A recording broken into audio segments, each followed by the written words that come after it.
Well, it's finally happened. Anbernic has opened the tap on their new 2025 lineup of devices, starting with the RG557, which is a very interesting and very powerful handheld with a few caveats. So let's get into it.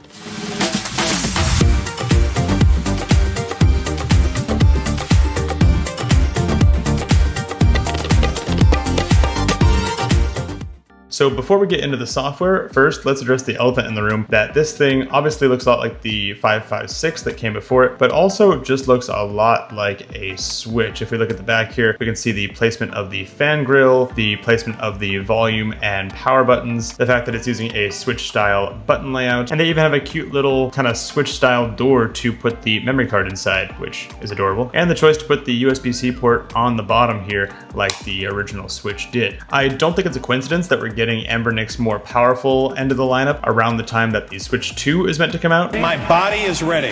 But I'm also not arguing, especially with this translucent purple look. Like, big fan of that right there. Ignore all my nasty fingerprints there. Speaking of the design, all the buttons and triggers feel quite nice. We've got Hall triggers back here, good feeling buttons. There's a gyroscope in there, a nicely concave D-pad for rolls, which feels really good, and what they call capacitive joysticks, which this isn't even the actual size of the joystick. Actually, Scooby-Doo reveal, that size, which is teeny tiny little joystick. I'm really not sure why they went so small with it, given this is supposed to be one of their larger and more powerful handhelds. And they've certainly used larger thumbsticks on other, even less powerful handhelds than last year. So a little unclear on that one, but at least they give you these grips that do fit them properly, so you can size them up. You can see the difference there is quite substantial. Only unfortunate thing is these feel like a little bit kind of slippery. Like, they work for sure, but they just feel like that slight bit of kind of oily plastic in a way, but it's not enough for me to think about very often. And to apply them, we just kind of wrap it up like that on the other side, work it around, and there we go, sized up joystick. Now I'll flash the specs on screen here, but the main thing to note is that it's rocking a Dimensity 8300 processor, which is an octa-core CPU, a Mali G615 GPU, more on that in a bit, a whopping 12 gigs of RAM, 256 gigs of storage, Bluetooth 5.3 and Wi-Fi 6E, which is super nice. We'll do a speed test on that in a bit, Android 14, and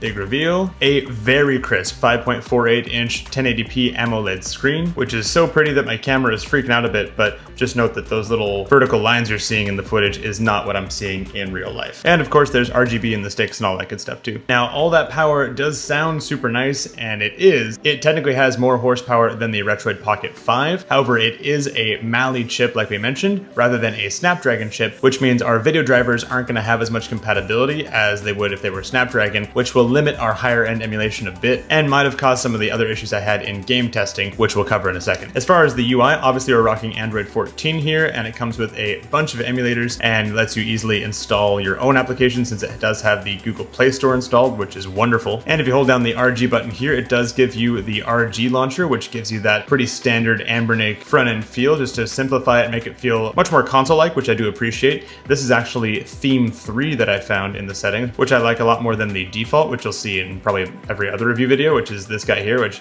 is not bad. It's just not really my vibe. I like the little controller icons, and I find that I can navigate that UI a lot faster. This UI isn't for everyone, and most of you will probably go off and install the emulation station for Android app or whatever flavor you prefer, but I really like this one, especially now that I finally figured out how to get it to work, because I did not get the version that comes with a pre-installed micro SD card, and so it took me forever to figure out what file structure to put those ROMs in so that I could get them to show up here when you go to Tools and Scan ROM on TF card. But to save you all time, I'm going to show you how the heck I did that. So if we go home using the little back home button here, we switch back into the regular Android launcher mode by holding that. I'll go over to File Explorer, and on my SD card, what it's expecting is that at the root of your SD card, you're going to have a bunch of lowercase console names, and inside them, you'll have the ROMs as expected. I kept trying to put it in a ROMs folder or make them all caps like they have on some of their other pre-installed SD cards, but what I realized is that it's really following the file structure of Emulation Station frontend. And so if you download and install Emulation Station frontend, let it create all the folders for you in its folder structure at the root of an SD card. You can then just pop your SD card into your computer, put all of your ROMs in the right spots, and then hop into the RG launcher, run that scan TF card that we saw in the tools there, and then you'll see all your games pop up as expected, which is nice. If you don't want to structure them that way, you can change the file paths manually, but you will not be able to do it from the main menu, as I kept trying to do. First, you have to go into the emulator of your choice, then hit the select button, then you can go over to ROM settings, and then it'll A, show you where it's expecting to find ROMs, and B, you can add and remove other file paths that it will search for. And it took me honestly 3 days to find that setting, so hopefully that saves you a lot of time. But once they're picked up, the RG launcher does do a really nice job of abstracting the Android apps behind the scenes. So systems that are like Super Nintendo level of difficulty and down to emulate,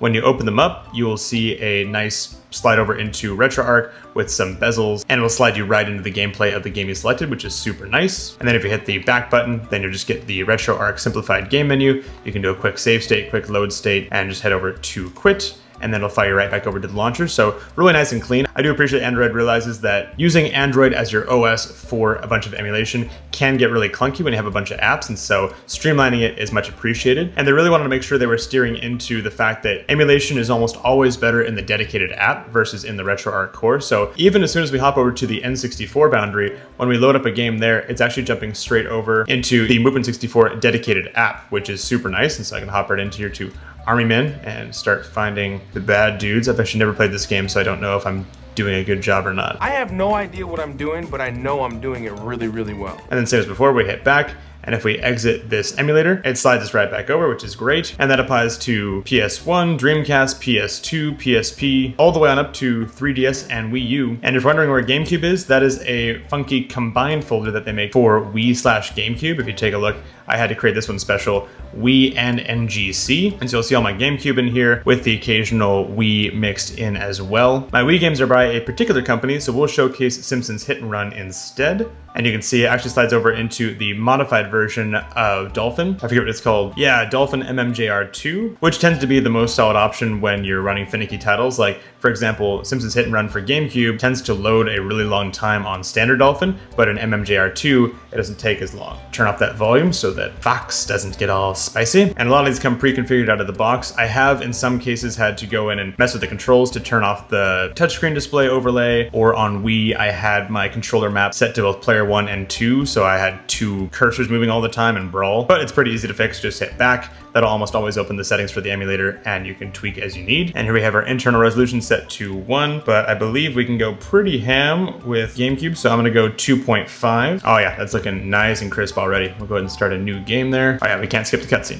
And I'll save you wondering and skipping through the video, the maximum solid console emulation this guy can put out is upscaled GameCube and upscaled PS2. Once you start pushing beyond that into, say, Wii U and Switch territory, that's where you're gonna see those driver compatibility issues with the Mali GPU. And in my testing, it was very hit and miss. Lots of graphical issues and stuttering. So once you wanna push past that GameCube PS2 ceiling, that's when it's time to steer into some alternative ways of playing games, which we'll cover in a second here. But first, I have to play some Hit and Run. Oh, look at that buttery smooth play, 2.5. See if we can get the camera in a little closer here. Oh yeah.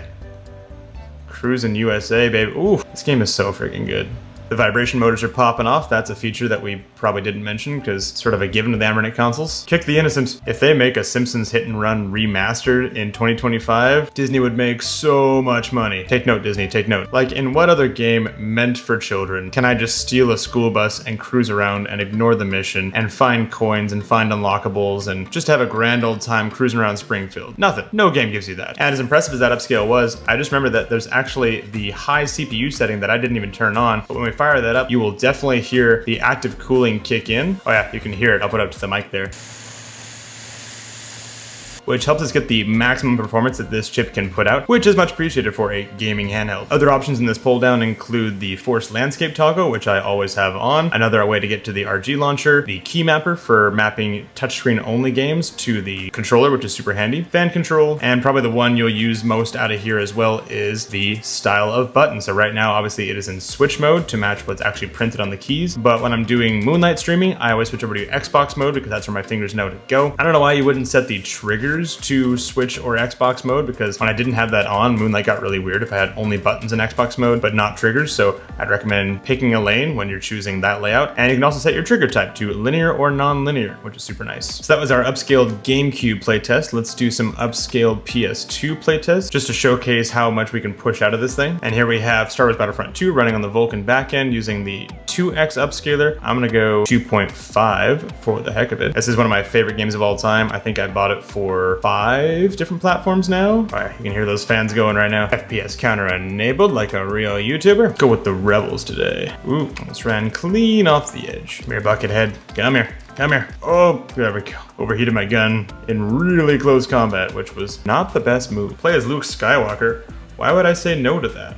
But did I mess it up? I messed it up! No! I wanted to play as Luke Skywalker. I'll just keep serving my country as the working class. Ah, Luke Skywalker. My time. There we go.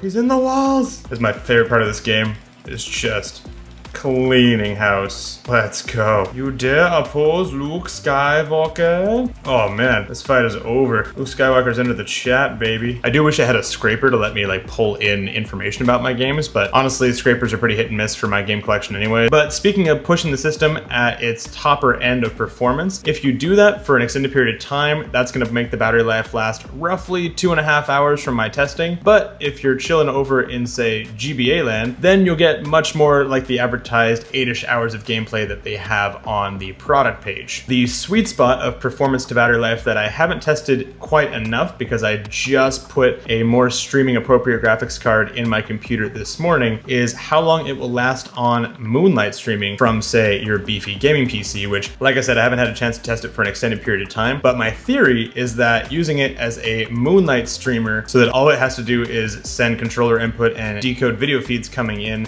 should let you get quite a lot of battery life out of this guy while playing your more high-end titles like Marvel Rivals. And yes, I know Marvel Rivals isn't technically the top end of AAA gaming, but it's a game that Android certainly cannot play on its own. Here we have a practice range going on Marvel Rivals, and as you can see, it is rocking a solid 60 FPS rendered, and this is at 1080p settings in the Moonlight client with 20 megabit bitrate, which is giving us a really nice and crisp picture here on the 1080p AMOLED panel. And the latency, as you can see, is extremely low. This feels very real time. It's actually really hard to tell that this is being streamed from my RTX 3050 desktop PC. Yes, that's a super weak card. I actually just changed to it because it has much lower latent game streaming. Let me know in the comments how you handle your streaming setup. And that low latency is definitely helped by the fact that I have a Wi-Fi 6E, Wi-Fi 7 access point blasting throughout the house, but you can see that super low latency network there, which if we run a speed test here, my word, 892 megabit per second download, sheesh, 731 upload. Yeah, so this handheld is definitely getting the most that my network and my Wi-Fi can put out. So it's gonna have no problem streaming your Xbox Game Pass or your PS Now or whatever the PlayStation 1 is called, Moonlight, or whatever else you use, which I guess makes this a pretty solid contender to the Logitech G Cloud that came out a few years ago, which was built on Android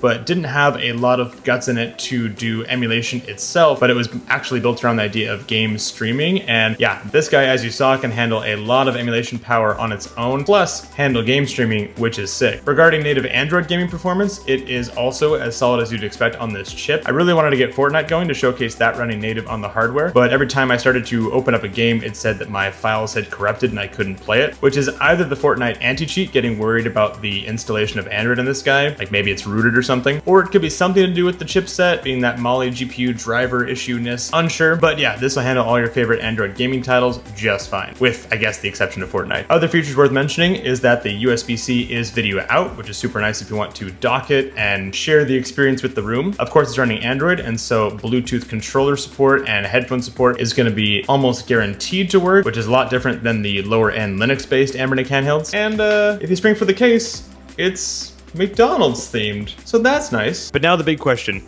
is this guy worth $250 US? No? Question mark? I feel like there are two main things that I would want to see at this price point to really recommend this handheld. First would be bigger thumbsticks. It's just weird that they're so small. But the second is to go with a Snapdragon-based chipset, just so we can get so much more performance out of it and able to emulate those higher end consoles and push this thing to a lot higher limits, and probably even use the PC emulator to get some PC gaming out of it, which would be super nice. And it's also hard to recommend it because for what, 180 USD on Marketplace right now. You can pick up a used Samsung Galaxy S22, which has like a Snapdragon 8 Gen 1 chip, which is still very powerful, a 6.1-inch AMOLED screen with a 120 Hz refresh rate, and if you slap a USB-C Kishi controller on that, you've got yourself a very capable emulation handheld in 2025 for maybe like $210 US. And then on the other end, for what is it, $50 US more, you can get yourself the Odin 2, which has a Snapdragon 8 Gen 3. And so this guy's kind of caught right in the middle of it's really cool and I like it a lot, but if I were to recommend it to someone, I think I'd recommend they get some more life out of their last gen high-end Android smartphone, or spring for something just a little more premium that'll give them a little more future-proofing and more options for what they want to emulate or play. But Anbernic has had a lot of sales recently, and so if this were to be on sale in the next few months, I don't have a lot to say against the handheld in general, and I will definitely be enjoying using it for Moonlight Streaming and for catching up on some of my emulation backlog, because Anbernic really did nail it with the size and the ergonomics, and this is way more tempting to pull out and play in bed than when I get out my relatively massive feeling ROG Ally. So that leads me with the recommendation of maybe,